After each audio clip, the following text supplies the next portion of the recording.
4, 3, 2. Selamat datang di Letting Go 31. Seperti biasa kita akan belajar lagi untuk letting go, untuk melepaskan. Di mana letting go adalah kekuatan tersembunyi dalam sikap pasrah.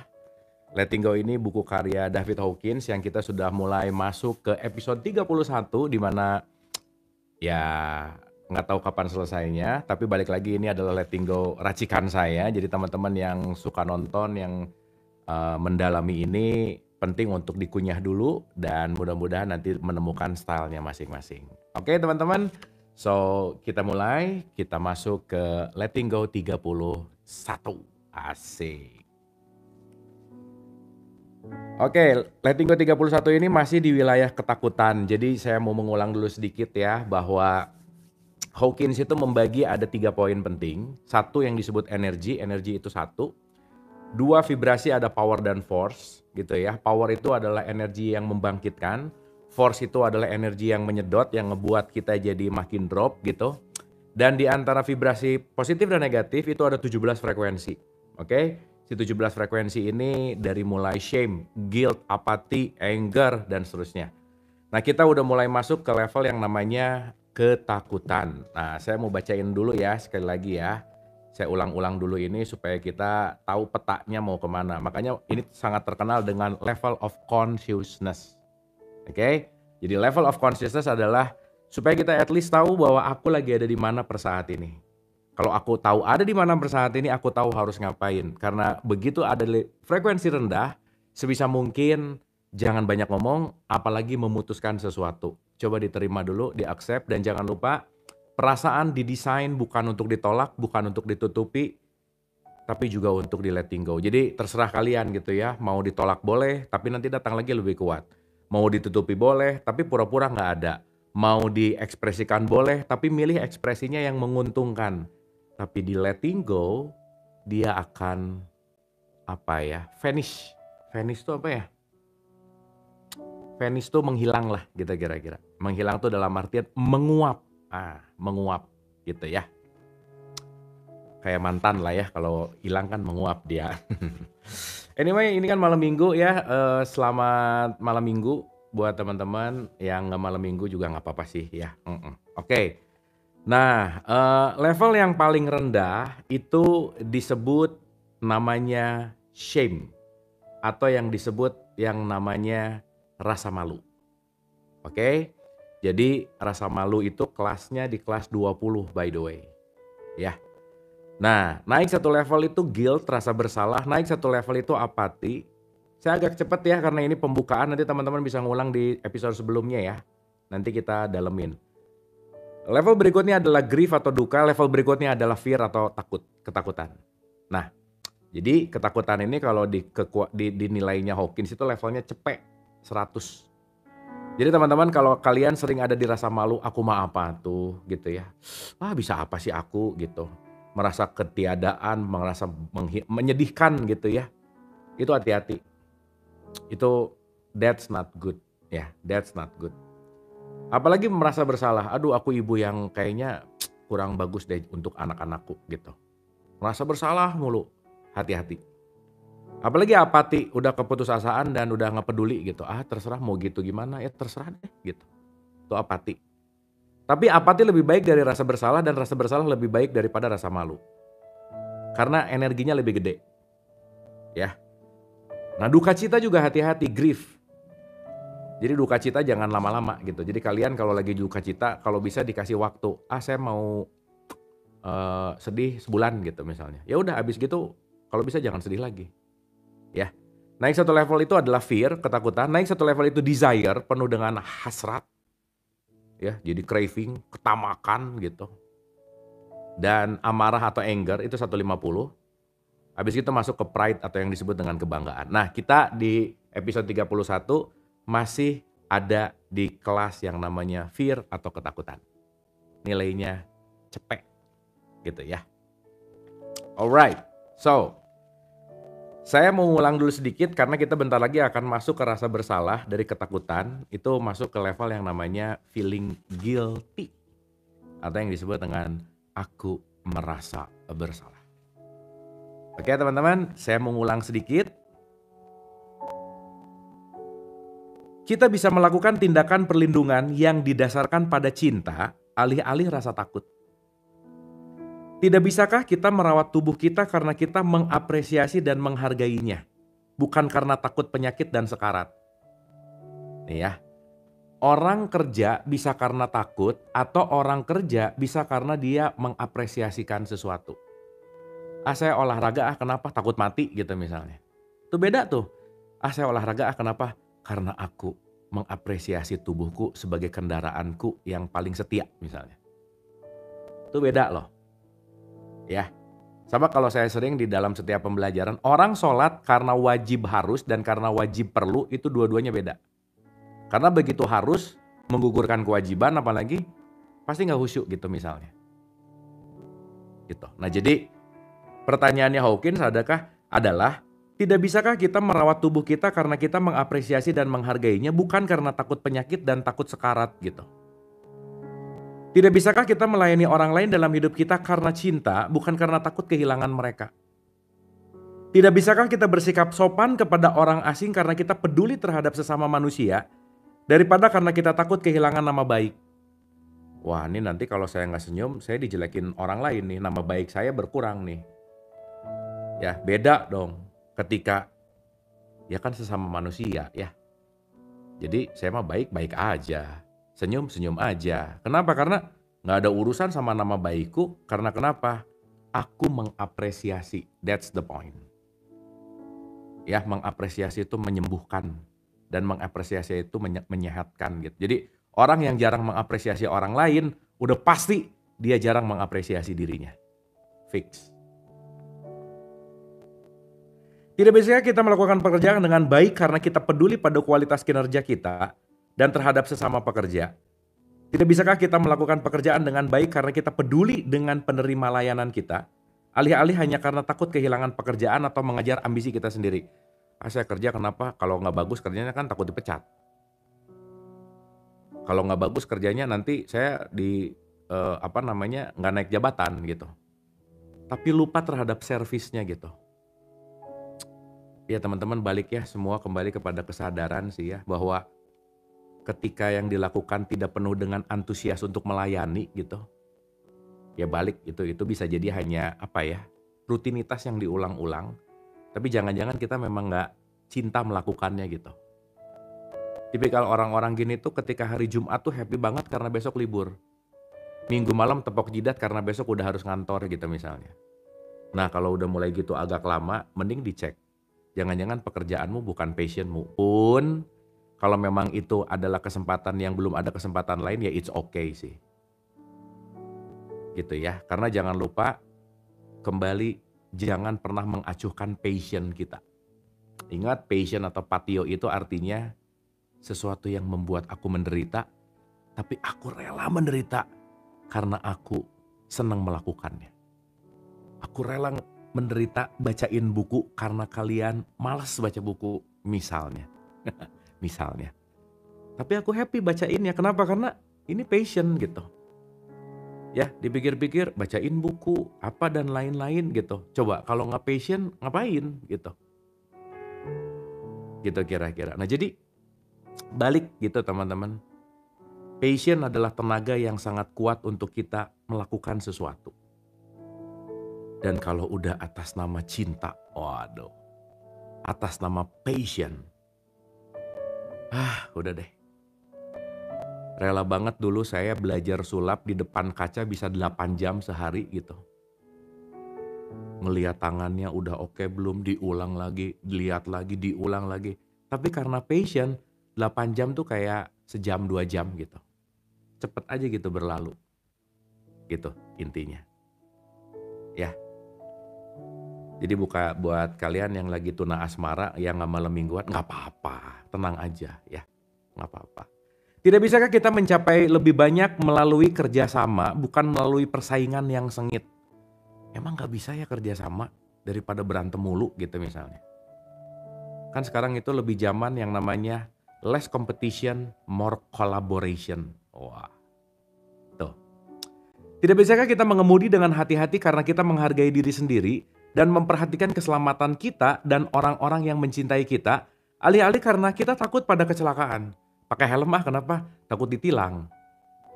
Hmm, Karena bayar tilang lebih mahal dari otaknya gitu misalnya. Misalnya. Jadi kenapa kamu pakai helm?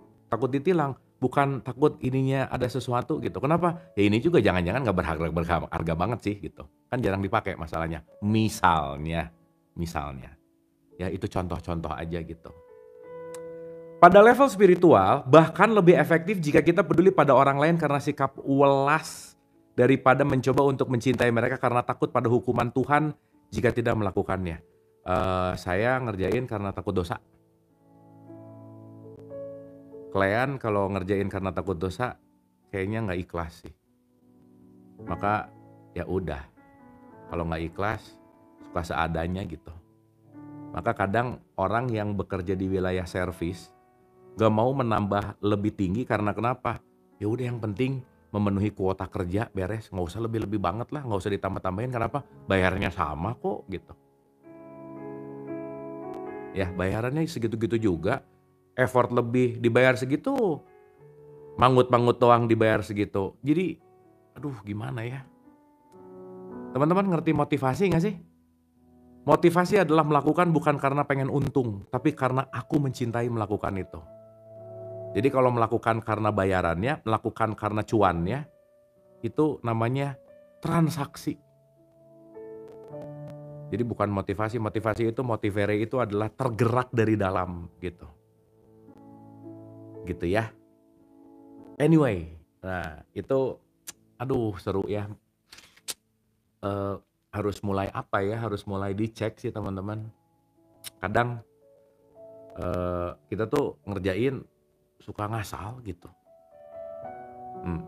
Bagaimana cara menemukan fashion? Bukan fashion atau passion. Fashion mah fashion show namanya ya. Oke, salah satu menemukan cara menemukan passion itu ada 4 E. Ya, ada 4 E. Ya, tolong diingat baik-baik. Satu. Ya, bukan fashion, bukan pasien mah di rumah sakit. Ya, gimana cara menemukan pasien? Ya ke rumah sakit. Ya enggak gitu ya. Tapi passion di sini yang pertama adalah pastikan kamu melakukannya dengan yang pertama itu disebut enjoy. Teman-teman maaf ya buat kalian-kalian ibu-ibu, emak-emak misalnya. Nggak semua emak-emak enjoy kalau lagi masak loh. Tapi kok aku kalau lagi masak tuh enjoy banget gitu. Udah kayak yang gampang aja gitu, bumbu ceplok kayak ngasal. Tapi itu enjoy dan melakukannya satu enjoy, yang kedua itu adalah easy. Kayak gampang gitu. Nggak semua orang gampang loh. Contoh, berbicara di depan publik. Kalau nggak easy, nggak enjoy, susah. Nah, udah gitu. Ya saya juga dulu gitu sih ya, semua juga gitu ya. Teman-teman ya, kalau mau berkarya ingat semuanya juga pasti dulunya butut dulu, jelek dulu, udah gitu aja. Nggak ada yang tiba-tiba bagus gitu. Jadi kalau kalian lagi mau bikin konten, mau bikin apapun, karya apa, ingat semuanya pasti melalui tahapan jelek dulu gitu. Nggak langsung bagus gitu, nggak ada yang langsung bagus gitu. Ya, jadi yang pertama adalah aku enjoy, yang kedua easy buat aku. Dan yang ketiga namanya excellent. Karena masakan aku ini excellent daripada masakan dia gitu misalnya. Teman-teman ya, bumbunya sama, resepnya sama, bahan bakunya sama. Yang masaknya beda rasa sambalnya loh. Bener nggak? Padahal bumbunya sama sok. Tapi kenapa outputnya bisa beda? Kenapa sih embok-embok, aduh teman-teman saya jadi inget ya, di Jogja, ada embok-embok udah sepuh banget jualan gudeg jam 11 malam di tengah sawah. Wah tapi itu yang datang jam 11 malam, gudegnya harganya lumayan lah gak seberapa, tapi yang datang dicari coba. Karena memang gini, gitu. Wah jadi ingat dan kerennya ya teman-teman. Wah ini si Mbo ini, aduh siapa namanya ya lupa lagi. Saya pernah datang, wah ini nih jadi ingat pelajaran bagus nih. Wah salut nih sama si Mbok satu ini. Aduh, ntar ya kalau ingat namanya pop up ting, nanti saya kasih tahu. Jadi gini teman-teman, si Mbok ini jualan gudeg jam 11 baru mulai. Jam setengah 1 udah habis, cuman 2 jam. Saking ramenya, saking dahsyatnya. Terus saya nanya, "Bo, maaf mau nanya, ini tuh tiap hari gini?" "Iya mas," kata dia. "Terus ini setiap hari jam segini habis?" "Iya." Terus saya nanya, "Kenapa sih Mbok? Kalau udah tahu jam 12-an mau habis, tambah lagi aja porsinya. Kan bisa sampai jam 2, itu kan bisa 2 kali lipat secara penghasilan. Tinggal nambahin gudegnya, porsinya, biaya produksinya nambahin, tapi kan jadi lebih muter gitu secara prinsip ekonomi saya," gitu kira-kira. Apa coba jawaban si Mboknya? "Mas, segini juga udah cukup. Udah ngapain lagi nambah? Segini aja udah cukup kok." Wah udah itu. Itu kalau di catur kayak di skakmat teman-teman, kayak ditonjok apa ya, overcut gitu. Jawaban yang di luar nurul gitu. "Segini aja udah cukup, buat apa ditambah sih?" katanya. Buset dah, langsung itu gini banget nih, jelek gitu. Udah nggak bisa ngomong ya. Wis lah. Nah makanya teman-teman, yang paling mahal dalam hidup itu adalah apa coba? Belajar merasa cukup. Karena banyak, belum tentu cukup. Apalagi kurang. Cukup, ya cukup. Udah jadi ingat si Mbok. Aduh, siapa namanya ya? Ntar lah kalau ingat. Oke guys, itu pemanasannya. Ya, itu pemanasannya karena tadi mulai agak telat, jadi mungkin kita nggak terlalu malam ya. Kasihan yang mau bobo takut keganggu. Jadi kita langsung aja. Kita masuk ke subjudul berikutnya adalah rasa bersalah. Oke? Oh iya, yang keempat namanya earn. Earning. Earning itu artinya apa? Mendapatkan. Jadi teman-teman, ini sih saya pribadi ya, buat saya pekerjaan yang paling nikmat adalah hobi yang dibayar. Saya senang sulap, udah hobi, dibayar lagi. Aduh, udahlah, saya nggak ada lawan gitu. Jadi setiap job buat saya tuh main gitu. Enjoy kok gitu. Udah hobi, dibayar lagi gitu. Nah mudah-mudahan teman-teman yang belum menemukan titik hobi yang dibayar bisa menemukan jalan itu gitu. Ya, dan nggak harus langsung ke situ sih. Karena kan kita juga sesuai keadaan gitu. Ya jangan idealis-idealis amat sih gitu. Tapi ya udah. Tapi jangan lupa teman-teman, jangan pernah merendahkan mimpimu yang kadang-kadang di umur-umur yang udah rada-rada ya 30-40 udah nggak punya mimpi gitu. Udahlah ngejalanin aja, nggak ada mimpi lagi. Jangan ya. Ingat kata Bung Karno, milikilah cita-cita setinggi langit karena kalaupun kamu jatuh, kamu akan jatuh di antara bintang-bintang. Keren tuh. Bung Karno mantep banget. Untuk terus membuat kita punya vision, untuk terus membuat kita punya cita-cita gitu. Oke guys? Alright. Ya. Rasa bersalah. Satu bentuk ketakutan khusus adalah rasa bersalah atau yang disebut guilt. Rasa bersalah selalu terkait dengan perasaan tentang kebersalahan dan hukuman potensial, baik nyata maupun fantasi. Ingat, penderitaan dalam hidup lebih banyak terjadi di ilusi pikiran daripada di realitasnya. Kita lebih banyak tersiksa di imajinasi daripada di realitasnya.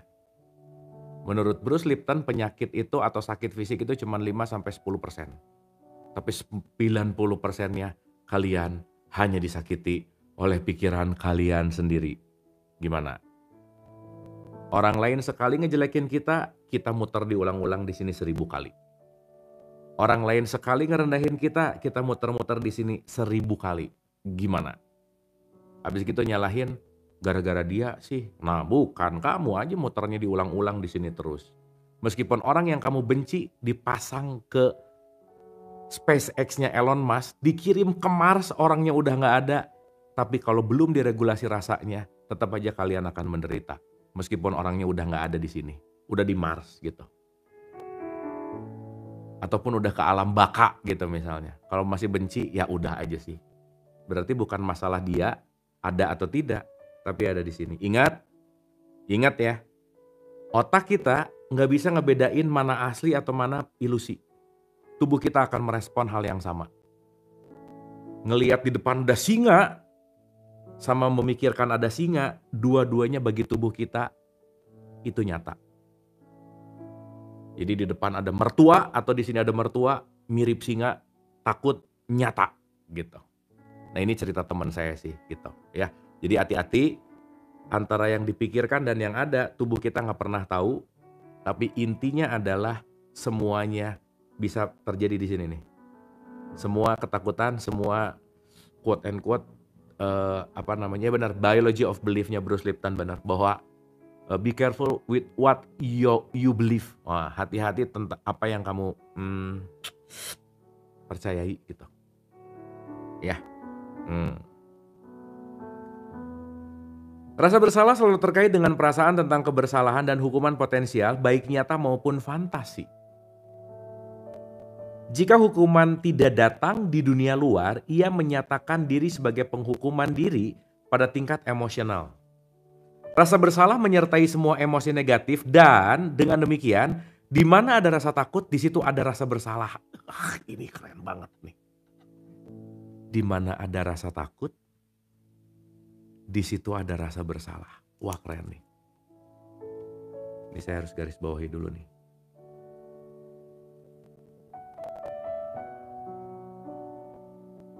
Benar sih. Saya ulang ya. Di mana ada rasa takut, di situ ada rasa bersalah. Jadi rasa takut dan rasa bersalah kayak koin. Ya, dua mata koin yang nggak bisa terpisah gitu. Oke? 4E bukan 5E ya, 4. Ada 4E-nya.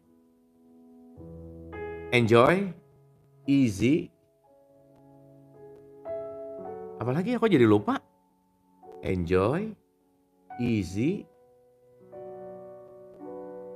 excellent, earn.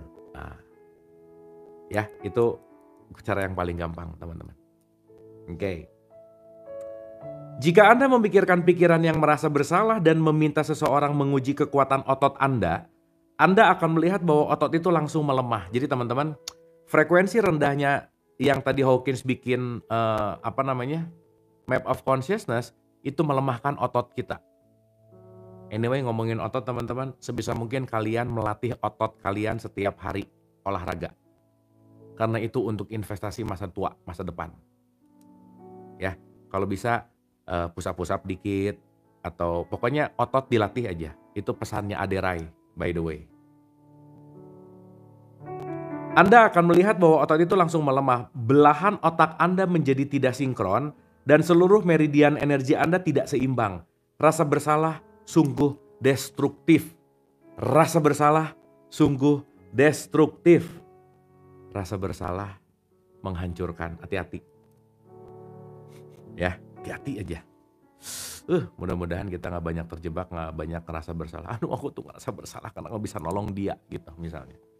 Kalau aja aku datang lebih awal, aku bisa nolong dia. Ya udah aja sih gitu. Karena emang itu udah yang terbaik dan gak bisa diapa-apain lagi. Udah gitu. Ingat ya, saya ulang lagi ya. Di mana ada rasa takut, di situ ada rasa bersalah. Dan rasa bersalah sungguh destruktif. Destruktif. Jika bersalah begitu destruktif, lalu mengapa ada pujian yang begitu banyak yang diberikan kepadanya?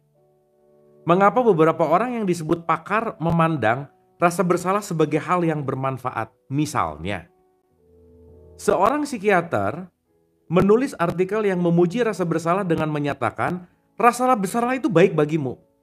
Ia kemudian melengkapi pernyataan itu dengan rasa bersalah yang tepat.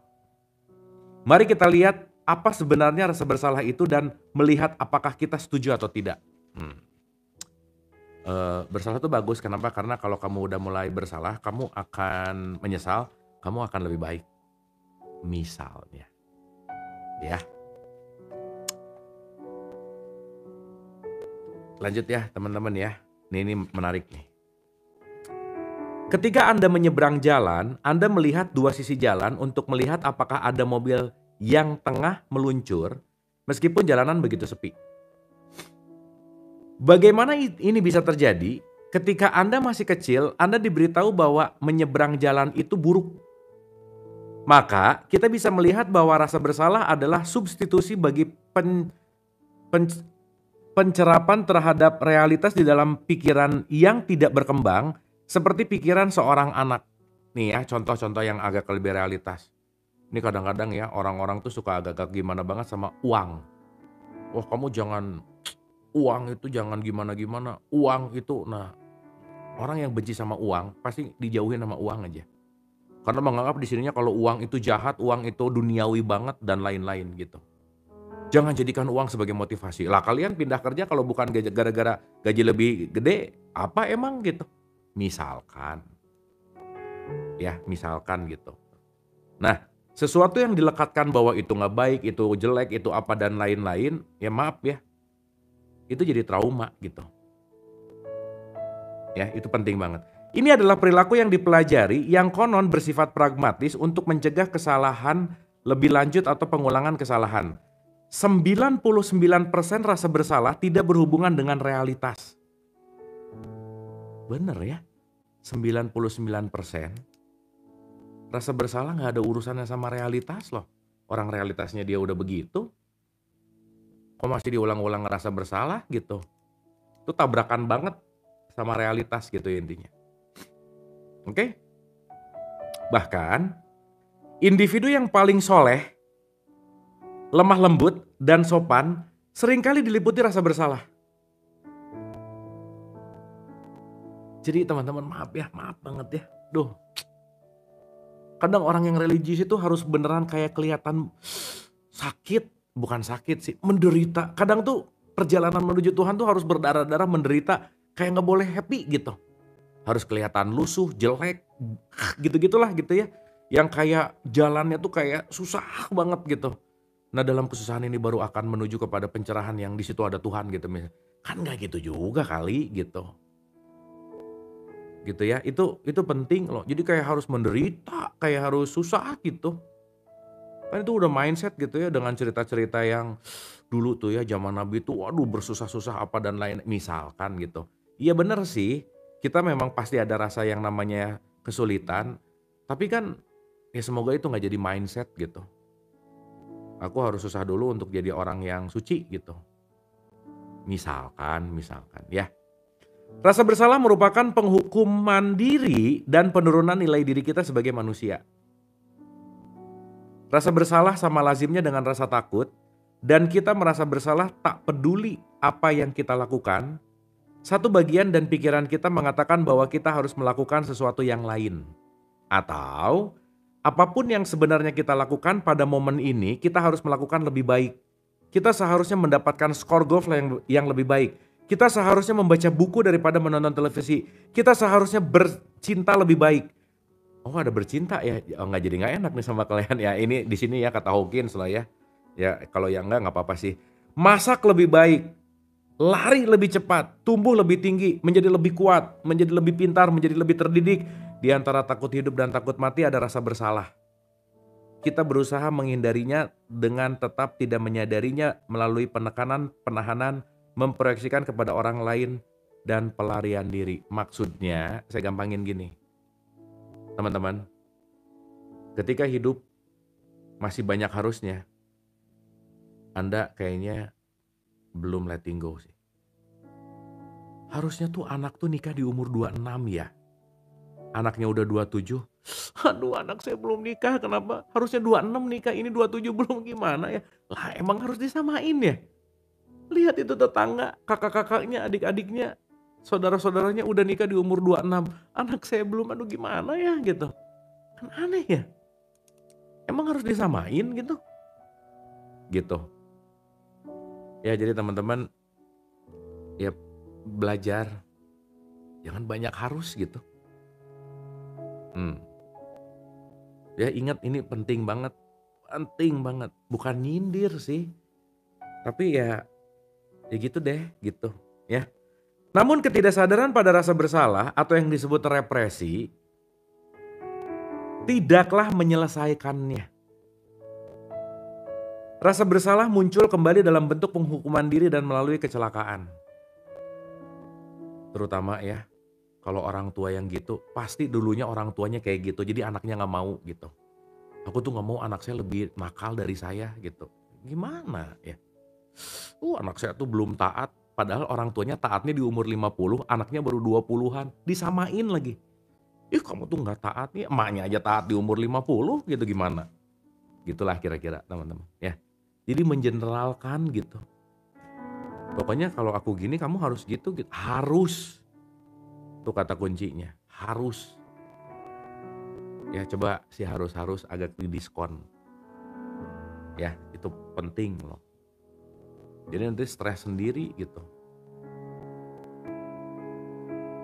Namun ketidaksadaran pada rasa bersalah atau yang disebut dengan yang namanya represi tidaklah menyelesaikannya. Rasa bersalah muncul kembali dalam bentuk penghukuman diri dan melalui kecelakaan, ketidakberuntungan, kehilangan pekerjaan dan hubungan, penyakit fisik, kelelahan, dan berbagai macam cara yang dihadirkan pikiran yang lihai untuk mengurangi kesenangan, kesukacitaan, dan gairah. Contoh, itu banyak banget yang suka cocok logi gak jelas. Aduh aku tuh gini kayaknya banyak ini deh, banyak ngejulidin orang jadi gini, aku jadi, nah dicocok-cocokin gitu. Aku kayaknya ketipu gara-gara kemarin injak kuburan deh gitu misalnya. Kuburan keinjak gak sengaja, terus besoknya jadi ketipu gitu. Langsung, ini gara-gara keinjak pohon apa gitu misalnya. Jadi nyocok-nyocokin gitu, puyeng sendiri gitu nanti. Tadi malam mimpi digigit buaya gitu. Kayaknya hari ini saya bakal menjadi sial gitu. Udah. Habis itu ngebuka horoskop hari ini, Anda akan mendapatkan udah makin percaya lagi. Gitu. Habis itu ketemu orang yang ngomong, udah aja. Stres aja, udah. Gitu. Ya, dicocokin semuanya gitu. Ya, makanya di situ teman-teman itu penting banget gitu. Ya kan suka ada yang sok mau nggak mau ini kan produk-produk hasil ngelihat ramalan bintang minggu ini, kalian akan dijauhi sama sahabat. Bener banget gitu. Langsung kecanduan tuh tiap hari gitu. Jadi believe akhirnya gitu. Gitu kira-kira. Ya jadi hati-hati gitu teman-teman ya. Be careful with what you believe. Karena yang membuat terjadi bukan semuanya itu, bukan apapun, tapi karena percaya aja sih gitu. Ya. Sampai sini oke? Ya, belum nanti percaya-percaya sama twin flame misalnya. Kayaknya kamu twin flame aku deh. Iya. Jadi saling kesalingan gitu ya. Yang satu kekeh itu apa ya kalau bahasa Indonesianya ya? Kekeh. Ya gitu ya, tergila-gila gitu. Si cowoknya tergila-gila sama ceweknya, tapi si ceweknya gilaun gitu. Gimana ya bahasanya tuh gitu. Yang satu tergila-gila tapi yang satu gila banget gitu kan, beda tipis gitu ya. Ya kalau bisa gak usah maksa lah gitu ya. Gitu intinya teman-teman. Anyway ya. Ngotot, bener ngotot. Yang satu ngotot pengen, yang satu ngotot nolak gitu misalnya. Bener obsesi, bener. Maksa. Iya. Yang satu tergila-gila, yang satu gila gitu ya. Itu sih kira-kira. Oke. Ini udah ngantuk belum ya kalian? Jam berapa ya? Ini lanjut guys. Ngebet bener, ngebet. Iya, mau mabar ML dulu. Wah, apa nih? Mobile Legend maksudnya. Lanjut ya. Oke. Rasa bersalah merepresentasikan kematian, sementara cinta merepresentasikan kehidupan. Wah, keren banget tuh. Teman-teman ingat ya rumusnya ya. Cinta tidak akan hadir kalau ego hadir. Ego tidak akan hadir kalau cinta ada. Udah nggak bisa, dua-duanya nggak bisa ada aja. Harus ngalah salah satu. Maka sesaat kita mau mencintai, yang paling terpenting adalah membunuh ego. Maka mencintai adalah meniadakan aku. Karena kalau akunya udah nggak ada, yang ada adalah hanya yang dicintai. Wah, gitu. Ya, itu kalau dalam perspektif Sufism tuh kira-kira gitu. Dan, wah, jadi puisi ya. Kasihan lah yang tadi nggak malam mingguan, nggak usah dilanjutin ya. Gitu aja kira-kira. Rasa bersalah adalah bagian dari diri kecil kita yang mendasari kesediaan kita untuk mempercayai hal-hal negatif tentang diri kita. Kebahagiaan dan kesukacitaan bisa langsung hancur oleh satu komentar negatif dari anggota keluarga, teman, atau tetangga. Penyakit fisik biasanya disebabkan oleh rasa bersalah, dan rasa bersalah adalah penolakan atas kepolosan intrinsik batin kita. Ingat, at least kalau kalian banyak merasa bersalah, minimal psikosomatis. Lama-lama lambung, lama-lama perut nggak beres, lama-lama fisik penyakitnya datang gitu. GERD salah satunya. Gitu ya. Jadi aduh teman-teman penting banget aja.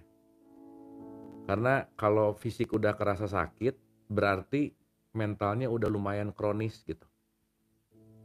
Makanya rembetannya ke fisik gitu, dalam perspektifnya Hawkins gitu. Tapi ya ini banyak penelitiannya sih. Makanya leluhur kita tuh udah keren banget sih. Kata leluhur kita kan, bangunlah jiwanya, bangunlah badannya. Jadi kalau jiwanya nggak dibangun, badannya pasti susah gitu. Ya dulu kan asalnya nyanyi bangunlah jiwanya, bangunlah badannya. Tapi nggak ngerti gitu maksudnya apa gitu. Ya teman-teman itu penting banget. Sekali lagi, penyakit fisik biasanya disebabkan oleh rasa bersalah. Aduh, memang dulu ya zaman-zaman si rasa bersalah itu muncul memang PR sih. Tapi teman-teman semangat. Yang kalian punya rasa bersalahnya tinggi, ayo lampaui. Ya, lampaui. Latihan. Mengapa kita meyakini begitu banyak sampah? Karena kepolosan kita. Bukankah itu karena ketika tumbuh dewasa kita percaya bahwa apa yang dikatakan orang lain adalah kebenaran? Teman-teman ingat ya. Kita ini gudang sampah sih sebenarnya. Udah gudang sampah, gudang luka lagi. Udahlah. Ya itu penting. Dan nanti pelan-pelan si gudang-gudang sampah. Ingat ya, 90% sampah dan luka tuh kita nggak sadar. Makanya terima kasih pada akhirnya ya. Terima kasihlah orang yang kita anggap dia membuat kita sakit hati dan membuat kita menderita. Padahal orang itu cuma mencet luka kita yang lagi nganga. Dia cuma ngingetin, woi,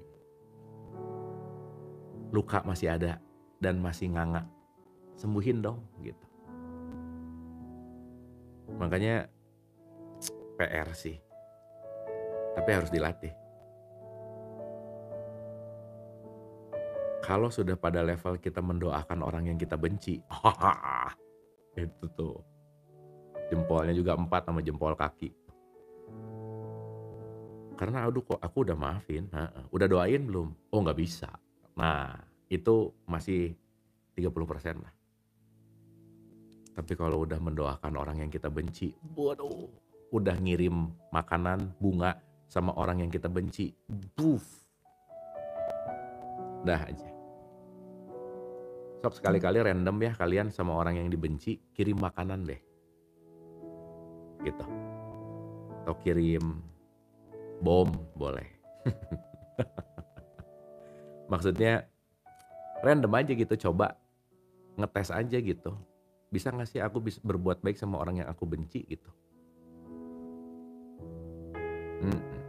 Dan ingat ya teman-teman, ingat baik-baik nih. Ingat ini baik-baik. Baik-baik.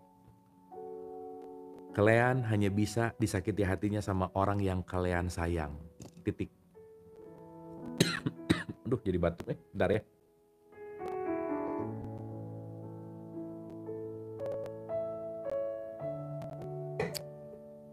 Jadi bukan musuhmu yang menyakitimu, tapi orang yang kamu sayang. Yang kamu anggap kamu sayang, padahal kamu kekurangan cinta dan kamu ingin mengisinya dengan dia yang seakan-akan harus memenuhi gitu. Jadi cinta itu ada 2 level minimal teman-teman. Nah, jadi ngomongin cinta ya, nanti belok dulu ke sini. Nanti kita lanjutin. Mengapa kita meyakini begitu banyak sampah? Karena kepolosan kita. Bukankah itu karena kita tumbuh dewasa, kita percaya bahwa apa yang dikatakan orang lain adalah kebenaran? Ingat ya teman-teman, kalau orang ngomong jelek lu, bukan kebenaran, itu opini. Ingat jawabannya apa kalau disebut jelek lu? Simple. Emang, beres.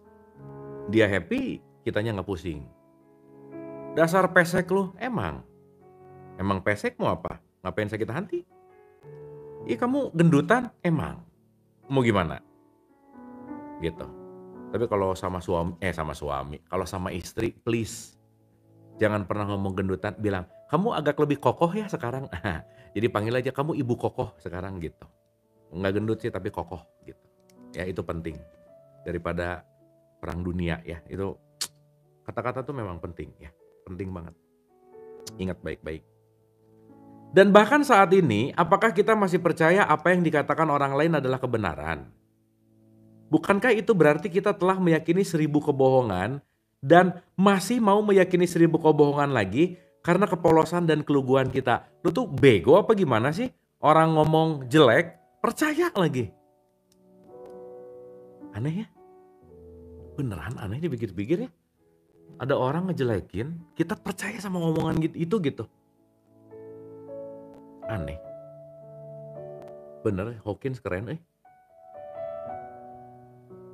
Bukankah kepolosan batin adalah alasan utama eksploitasi terhadap kita? Dalam faktanya, ketika kita melihat jauh ke dalam diri, bukankah karena kepolosan kita sehingga kita meyakini diri kita bersalah? Karena kepolosan batin kita sehingga kita meyakini segala hal negatif di dunia dan membiarkannya membunuh hidup kita, menghancurkan kesadaran tentang siapa diri kita sebenarnya dan membuat kita terpaku pada kekerdilan yang menyedihkan. Duh, ya ini orang tahu tua sih biasanya. Aduh, nah udahlah kamu apa sih? Bisa apa sih kamu? Kamu tuh cuman anak seorang. Jadi teman-teman kita tuh kebanyakan produk bonsai ya. Dibonsaikan oleh lingkungan gitu. Itu sih intinya. Lihatlah seorang bayi yang baru lahir. Yang polos, yang tidak mampu membela diri, dan karena tanpa kapasitas untuk membedakan mana yang tepat dan tidak, hanya bisa membiarkan dirinya diprogram layaknya komputer. Ya udah sih. Jadi dia cuma nerima aja. Mencermati hal ini bermakna menjadi sadar, kita mendengar tentang program peningkatan kesadaran dan seminar-seminar akhir pekan untuk memperluas kesadaran kita. Apa artinya? Untuk mendapatkan formula baru yang rumit, untuk diprogram dengan gagasan orang lain yang kebenarannya nggak jelas atau mistis.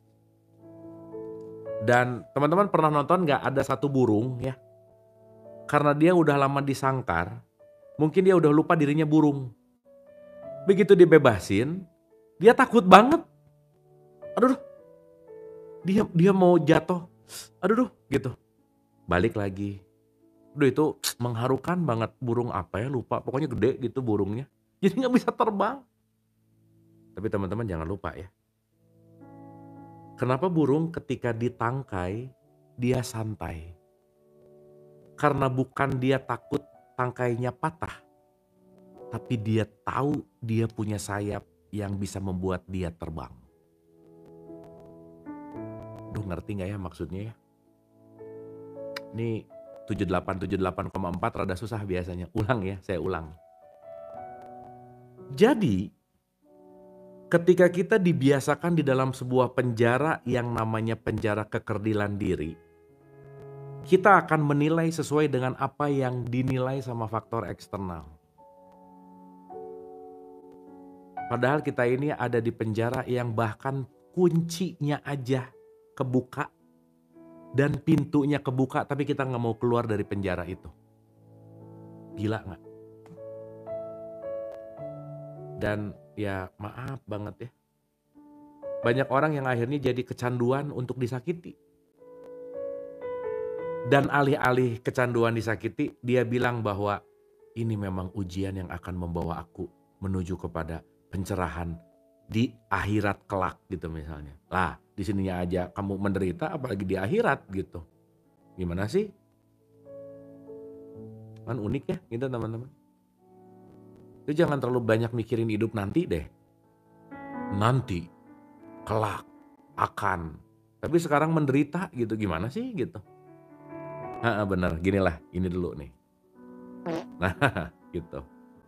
Jadi, jangan pernah kita pengen masa depan lebih baik kalau sekarang gak memperbaiki gitu. Jadi untung-untungan gitu, mudah-mudahan nanti lebih baik. Tapi kamu gak ganti cara berpikir gak? Enggak sih, ya mudah-mudahan hidup ini jadi judi gitu. Paham ya teman-teman ya? Jadi judi mulu gitu hidupnya. Untung-untungan gitu. Ya untung syukur kalau enggak. Jadi dia gak punya program gitu. Ini paham ya? Semoga dapat nih teman-teman. Jangan jangan judi gitu kira-kira. Tahu dong mekanismenya gitu. Kalau nanam cabai ya keluar cabai, jangan judi. Nanam ini mudah-mudahan keluar cabai. Yang ditanamnya jengkol gitu misalnya. Jengkol ditanam nggak ya? Oh iya. Yang ditanamnya pit. Tahu pit nggak? Pete. Jadi kalau ke restoran supaya agak keren, nasi goreng pit 1 gitu misalnya kan biar lebih kayak keren gitu. Padahal mah pete aja sih. Nah, nggak mungkin nanam cabai keluar pete, nggak mungkin. Aku yakin bakal keluar durian. Tiap hari yang ditanamnya cabai. Kan aneh ya. Terus habis gitu begitu keluarnya tetap cabai dan nggak keluar durian. Ini ujian datang dari Allah gitu. Lah gimana sih gitu. Udahlah antik kadang-kadang gitu ya. Oke guys. Jadi jangan lupa semuanya konsekuensi aja udah. Ya, ingat hukum konsekuensi. Udahlah jangan banyak nyalahin apa-apa gitu. Dan golden rules-nya hidup, kalau kamu gak mau dicubit, ya gak usah nyubit. Udah gitu aja. Kalau kamu gak mau diomongin, jangan ngomongin. Tapi jangan lupa, kalau ada orang yang ngomongin kamu di belakang, berarti kamu di depannya dia. Karena kenapa dia ngomongnya di belakang sih gitu. Jadi santai aja. Gitu guys. Oke, itu penting banget. Sangat penting. Nah, ini rada panjang tapi udah mau 10:30. 1 bait lagi ya. Sebagian besar program kesadaran tak beda dengan poin penting ini. Menjadi sadar pada sampah yang kita yakini, apa yang kita terima setiap hari, mari kita lihat apa yang sudah diprogramkan pada kita dan mulai mempertanyakannya, membongkarnya dan melepaskannya. Teman-teman, coba luangkan waktu untuk bongkar-bongkar program lama. Waduh, di Papua udah 0021 tuh teman-teman yang di Papua. Udah malam ya guys, jadi sebaiknya kita segera mengakhiri pertemuan kita malam ini. Karena teman-teman kita di timur udah midnight. Udah beda hari sama kita loh. Tuh, di Manado 23:21. Berarti kalau orang yang jamnya lebih cepat kayaknya lebih cepat ke akhirat kayaknya. Jadi kalau ini berpotensi kalau buka puasa. Jadi misal ya makan sahurnya di Indonesia gitu, terus cepetan aja balik yang jam-jamnya dekat maghrib, jadi puasanya sebentar, bolak-balik, cepet tuh puasanya, gitu kira-kira, ya. Nah, jadi teman-teman kesimpulannya adalah, nanti kita bahas tentang program ya teman-teman. Ingat, teman-teman, saya boleh merekomendasikan sesuatu nggak? Di Cinere 3 dini hari. Ya, atau Bekasi udah beda planet kali ya. Ngomong-ngomong ke Bekasi sekarang pakai paspor loh, dan visa. Dan razia muka jelek, jadi kalau jelek ya jangan lewat, ada razia. Nah, by the way teman-teman, ini penting banget. Rekomendasi ya.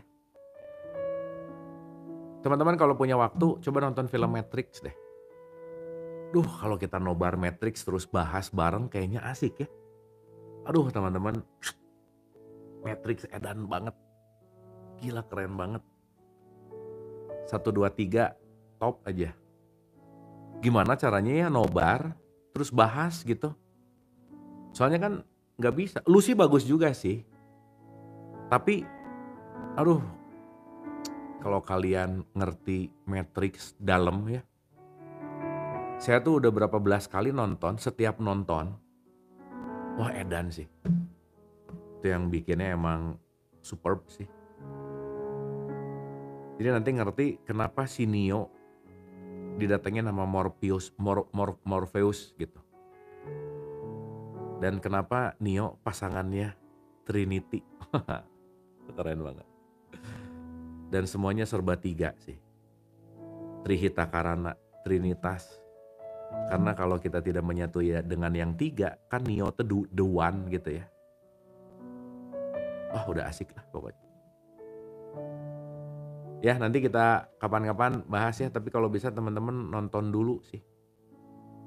Nanti kita bahas. Wah itu asik banget. Kenapa dia ketemu Oracle?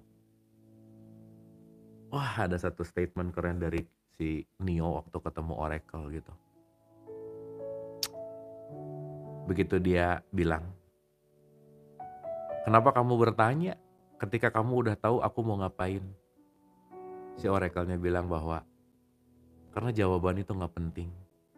Tapi yang penting adalah kamu setia kepada prosesnya katanya. Wah itu langsung. Teman-teman ya, kalau kalian udah tahu semua jawaban hidup, apa ramainya hidup coba? Ya. Tahu besok bakal untung 10 juta. Nanti 5 menit lagi kamu tahu bakal ditipu gitu. Ya.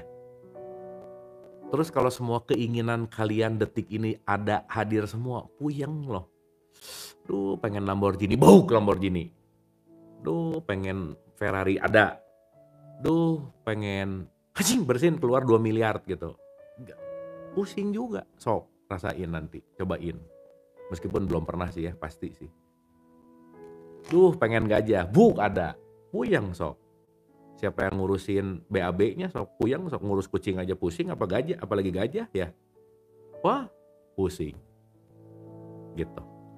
Jadi buat kalian yang sekarang lagi mikir bahwa aduh keinginanku tuh gak terkabul, nah nanti ngerti deh si omongan Oracle itu gitu. Dan Oracle itu gak pernah jauh di mana-mana dan selalu ada di dalam gitu. Dan ya, si Neo itu sakti ketika dia udah buta. Karena begitu dia udah buta, dia sudah tidak memaknai dengan programnya. Karena yang dia lihat hanyalah vibrasi gitu. Wah keren.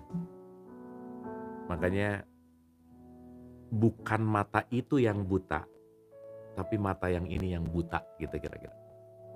Maka mata yang 2 bisa melihat, tetapi mata yang 1 jangan-jangan tertutup oleh program. Makanya Isa atau Yesus bisa menyembuhkan orang buta. Bukan asalnya gak bisa ngelihat terus bisa ngelihat, bukan. Dia bisa menghancurkan program lama. Sehingga ketika orang ngobrol sama dia, pemikirannya jadi luluh lantah, pemikiran lamanya jadi hancur. Itulah yang disebut kiamat. Hari berbangkit ketika aku sudah tidak pakai program lama lagi. Udah itu mah terbaik banget. Nanti kita bahas Desember ya, tentang the birth of Jesus. Bagaimana hari Natal, bagaimana kelahiran Rohul Kudus gitu. Wah guys, itu meleleh banget lah pokoknya. Bagaimana seorang Maria melahirkan suci gitu ya. Virgin Mary itu kan bukan masalah perawan gitu, bukan. Anyway, nah jadi bahas ini ya, tapi udah ya, gitu aja kira-kira. Oke guys, itu dulu. By the way, semoga ada something. Intinya kita enjoy the moment ya, dan balik lagi teman-teman, ketika kita berkumpul dengan vibes yang satu frekuensi, satu vibrasi, ngerasa nggak kita nyaman banget gitu ya, meskipun kita nggak tatap muka, tatap layar, tapi kita dikonekin sama frekuensi ini gitu. Indah banget. Ini kalau dikumpulin di GBK lumayan penuh kan, tapi kita nggak harus kemana-mana, kita bisa kapanpun dan dimanapun, tapi stay connected. Nah maka sesaat matamu dipejamkan, kamu akan sadar bahwa kamu tuh gak punya batasan. Ya. Karena yang membatasi adalah pandangan yang ini, dan kita menyangka bahwa batas luar kita tuh adalah kulit, gitu kira-kira. Oke guys, semoga dapat sesuatu, semoga ada yang hidup, ya, semoga ada something enlightened malam hari ini. Terima kasih, sehat selalu, keep on spirit, happy terus, dan kita ketemu di Letting Go 32 as soon as possible. Terima kasih semuanya and love you all. Dadah, thank you.